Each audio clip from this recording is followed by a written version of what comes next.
ಕೃಷ್ಣಲೀಲ ಮಾಡುವಾಗ ತುಂಬ ಜೋಶಲ್ಲಿ ಮಾಡಿದರೆ ಎಲ್ಲ ಉಂಟು, ಯುದ್ಧಕಾಂಡ ಮಾಡುವಾಗ ಅದೇ ಜೋಶ ಇತ್ತ ಹೇಗೆ?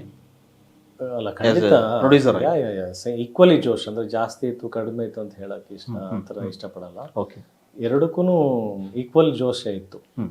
ಬಿಕಾಸ್ ಅವತ್ತು ಕೂಡ ಕಥೆ ಕೇಳಿ ಆ ಕಾನ್ಸೆಪ್ಟ್ ಕೇಳಿ ಶಶಾಂಕ್ ಅವ್ರ ಮುಖಾಂತರ, ಆಮೇಲೆ ಶಶಾಂಕ್ ಅವ್ರು ಇದ್ದಾರೆ ಆ ಒಂದು ಕಾರಣದಿಂದ ಕೂಡ ಸಕ್ಸಸ್ಫುಲ್ ಕಾಂಬಿನೇಷನ್ ಬೇರೆ ಅವಾಗ.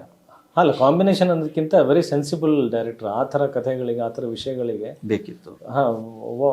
ಈಸ್ ಎ ಪರ್ಫೆಕ್ಟ್ ಮ್ಯಾನ್ ಅದನ್ನ ಪೋರ್ಟ್ರೇ ಮಾಡೋ ರೀತಿಯಲ್ಲಿ. ಸೊ ನಂಬಿಕೆ, ಕಾನ್ಫಿಡೆನ್ಸ್ ಅನ್ನೋದಿದೆಯಲ್ಲ, ಸೊ ಹಾಗಾಗಿನೇ ಅದರಲ್ಲಿ ಹೂಡಿಕೆ ಮಾಡೋದಕ್ಕೆ ನಾನು ಮುಂದಾಗಿದ್ದು. ಎರಡನೇ ಥಾಟ್ ಇಲ್ಲದೆ.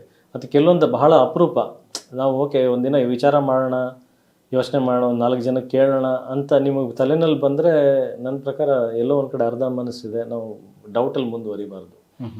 ಯಾರಿಗೂ ಕೇಳೋ ಅವಶ್ಯಕತೆ ಇಲ್ಲ. ಏನು ಆ ತಟ್ಟಂತ ನಿಮ್ಮ ಮನಸ್ಸಲ್ಲಿ ಬರುತ್ತಲ್ಲ, ಓಕೆ ಸಕ್ಕದಾಗಿದೆ, ಇದು ನನಗೆ ಇದು ಬೇಕಾಗಿತ್ತು ನನಗೆ, ಅದು ನಿಮ್ಗೆ ಗೊತ್ತಾಗತ್ತೆ ಆ ಟೈಮಲ್ಲಿ. ಓಕೆ, ಆಗ ಅದು ವಿಚಾರ ಮಾಡಬಾರ್ದು.